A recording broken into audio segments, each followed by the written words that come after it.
With the Quest 3 now officially releasing on October 10th, you might be wondering whether to buy the Quest 3, another headset, or even just wait until headsets like the Valve Decade release. And that is exactly what we're going to be talking about in today's video. Hello there and welcome to RealityBreak, your one-stop shop for everything VR and AR related. In today's video, we're going to be discussing the pros and cons of every major VR headset that you may want to consider. First up, we have Meta's newest entry into VR. This, of course, being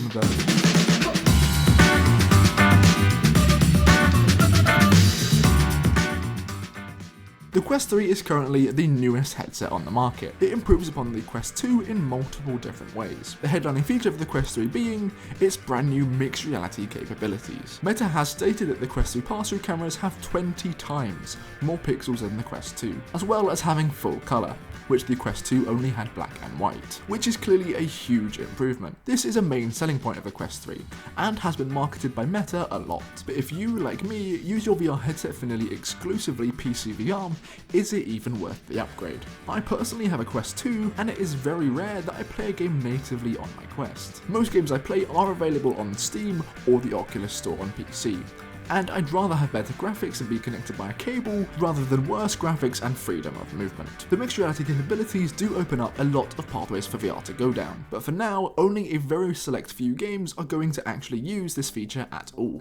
Of course, mixed reality isn't the only upgrade with the Quest 3 though. The displays on the Quest 3 have been bumped from 1920 by 1832 per eye to 2064 by 2208 per eye, which is definitely a nice upgrade. On top of this, the lenses have also been switched to Meta's second generation pancake lenses, which provide much better clarity and contrast while also allowing the headset to be significantly smaller, as you can see in the Quest 3's 40% size reduction.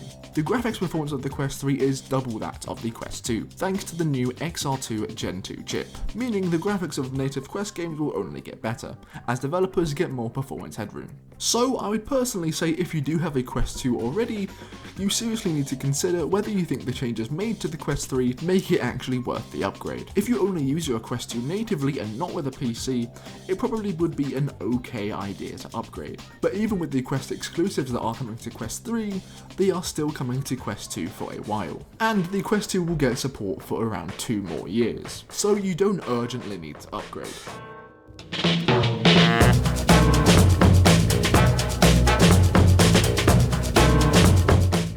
The PSVR 2 is PlayStation's second entry into VR, with their first headset releasing in 2016 for the PS4, and the PSVR 2 releasing in 2023 for the PS5. Now, the PSVR 2 is not a standalone headset, meaning that you do need a PS5 to be able to use it. All in, you'll end up spending over $1,000 if you buy the PS5 and PSVR 2 at retail price. This already makes it double the price of the Quest 3, but the PSVR 2 does have some features that the Quest 3 doesn't. One of these being eye tracking. Eye tracking is increasingly being used in games to navigate menus and even do things like helping you aim, and you can see this in games like Horizon Call of the Mountain, and also Crossfire Sierra Squad, but most importantly, it allows for foveated rendering. If you don't know what that is, it basically tracks where your eyes are and makes everything that you can't see a lower resolution, and this majorly helps with performance, as everything you can't see is a lower resolution, and you won't notice a difference. But the PSVR 2 does have issues. The main one that people will bring up is the lack of games for the headset. The PSVR 2 will only work on the PS5, meaning that you can't play Steam games on it, and you will be limited to only the PlayStation Store,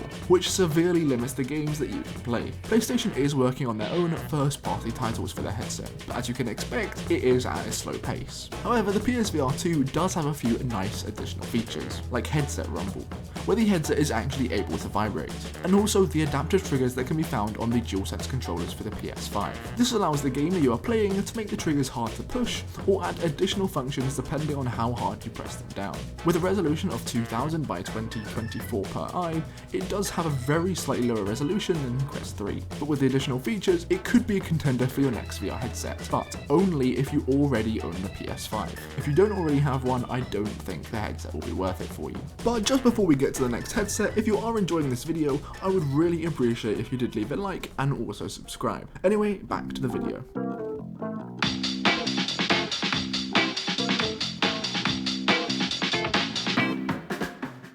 Being one of the older headsets on this list, the Valve Index is probably the headset I'd recommend the least. Not because it's a bad headset in any way, because it's not. But it is becoming dated when you look at other PC VR headsets like the Bigscreen Beyond. On top of this, Valve is also currently working on the successor to the Index, known currently by its codename Decade. The Index is also a very complicated headset to get into for beginners, as it does require lighthouses for tracking of the headset and controllers, something which standalone headsets don't need, since they have inside-out tracking. The Index's controllers, known as the Knuckles, continue to be some of the best controllers VR has ever seen. I'd say they're even better than the new PSVR 2 controllers, because of their poor build quality. The Index is hailed as one of the best VR headsets out there, even to this day, especially by VR enthusiasts. If you're already familiar with PC VR headsets and already have things like lighthouses for tracking, then the Index could be a good purchase. But if you're getting into VR for the first time, a standalone headset like the Quest 2 and 3 or Pico 4 would probably be a better choice. Speaking of the Quest 2 and Pico 4, let's now talk about them.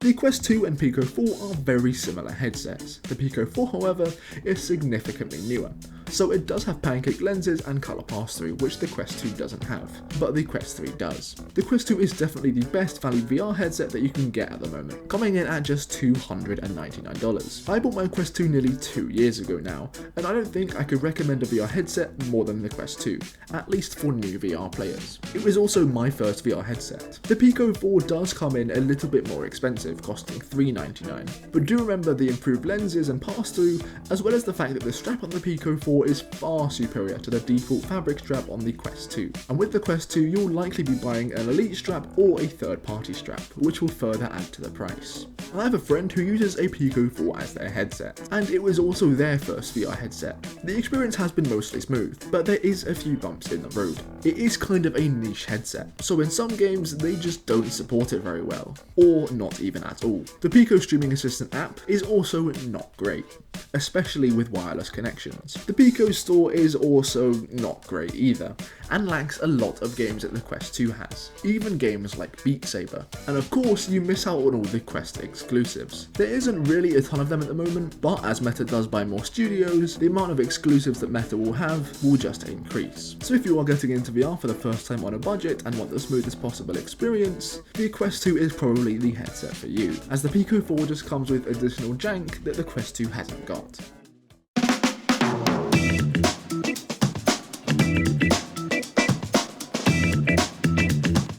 So in this portion I have combined 3 headsets, the Bigscreen Beyond, the Varjo Aero and the Quest Pro. These headsets will all set you back around $1,000. The Bigscreen Beyond and Varjo Aero cost around $1,000 each without even including controllers or base stations. These 3 headsets are for the VR enthusiast and probably shouldn't even be considered if you're getting into VR for the first time. The Beyond and Aero are both PC VR only headsets and do require lighthouses for tracking, but the Quest Pro is a standalone headset, meaning it has inside-out tracking, though of course it can also be connected to a PC, but you will have compression if you do that. Each of these VR headsets have their own merits. For the Bigscreen Beyond, it has a resolution of 2560 by 2560 per eye. It also uses OLED micro displays, and of course it has a tiny form factor, weighing in at just 127 grams, which if we bring out the banana for comparison, is about the same weight and even size. Anyway, the Beyond also has its custom faceplates, made using a facial scan of your face, meaning that the headset will fit better than any other, because it is made specifically for you. The Beyond hasn't actually released yet, but does start shipping later this year, and is available for pre-order right now. The Varjo Aero just had a massive price cut, from $1,999 to just $990. The Aero is the best in class headset you can get right now, its key feature being that it has a resolution of 2880 by 7220 per eye, and it also uses mini LED LCD displays, making it the best headset in terms of visuals. And with its recent price drop, it's honestly an absolute bargain. Finally, the Quest Pro. This headset is now over 1 year old. Its intended use was guided more towards companies than regular consumers. Releasing with a price tag of $1,500, it was 5 times more than the Quest 2 on release, which goes to show the headset was never ever meant for the masses. If anything, it worked as a sort of tester product for the Quest 3, as it did trial many features for the first time. For example, eye and face tracking, which unfortunately didn't make it into the Quest 3. And of course it also had colour pass-through. The colour pass-through worked fine on Quest Pro, but wasn't amazing. The Quest 3 pass-through cameras now have 2 times more pixels than the Quest Pro, so it's really a headset for companies. It has no major improvements apart from the pass-through when compared to the Quest 2. So if you were thinking of getting this headset at the current price of $999, I'd say don't. Get a Quest 3 instead. Apart from eye and face tracking not being available, everything else is improved upon. You won't get the Touch Pro controllers, but you can always buy them separately if you really wanted them for whatever reason. Next, we're going to do a very quick segment about 2 more headsets.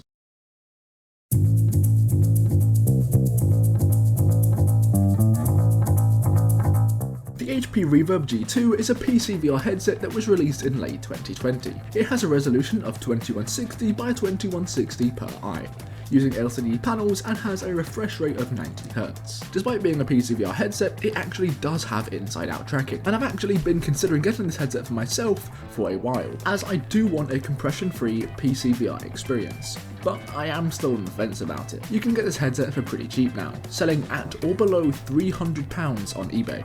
It's definitely the best budget PC VR headset out there at the moment, and will only get cheaper over time, so it's definitely worth checking out this headset. Next up, the HTC Vive Pro 2. The Vive Pro 2 is the most expensive headset on this list, coming in at £1,400 for the full bundle, so the headset, controllers and lighthouses. The Vive Pro 2 does have beautiful displays, with a total resolution of 2448 by 2448 per eye. So if you are looking for the best possible visual quality, the Vive Pro 2 and Varjo Aero are the headsets you want to be looking at the most. But with quality also comes price. So if you have somehow discovered an infinite money glitch in real life, then this headset might be the one for you. Okay, so I'm now going to do some honourable mentions.